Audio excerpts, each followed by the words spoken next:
am nañ ndam lu rëy képp kuy avocat Mame Mbaye Niang tey am nga mbégte ndax xeex bi ñu xeex liggéey bi ñu liggéey dafa rafet nga bëgg ko yàq yéexeet te amu ci benn preuve yoon rëq sa ndigg tey dañoo rëq ndigg Ousmane Sonko dañ ko dumawaat ndax yaakaaroon na ni soit dañuy yóbbu affaire bi conseil constitutionnel ñu ne ko déedéet yow jàngaloo di yoon mayu la lool di moyen nouveau boobu mu jàll mu ne léegi bëggatul atte bi ñu dawal ko atte bi dañ ko war a cassé ñu ne ko atte bi jaar na yoon 6 mois jaar na yoon 200 millions yi jaar na yoon yow association bi jaar na yoon yow kay yaa lànk bañ doo wujji léegi nag fenn rek la gagné ay avocat mooy contre par corps mooy bu fayul ñu yóbbu ko prison juge bi nee na ci diffamation boo fayul du yóbbu prison mais mën nañ saisir sa kër sa oto say compte bancaire fu loolu am ñu nangu ko ki li juge bi wax kon may nañ ko ni moom bu fayul it kenn du ko tëj kaso waaye lu mu am comme l'avait dit Mame Mbaye dañ jël fourchette yi. léegi mën nañu jàpp ni ku préparé woon ni da ngay am candidat ci élection présidentielle bu tudd Ousmane Sonko mën nga jàpp ni tey jii li Cour suprême du Sénégal chambre criminelle li mu àtte wane nañ àndu ci Sonko liñ ko daan ci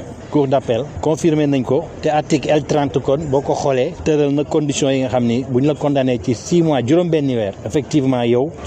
juróomi at yi ñëw maanaam dañ lay dindi ci liste électorale yi doo mën voter doo mën falu jàppee ko noonu le reste nag mu ngi suñu kanam.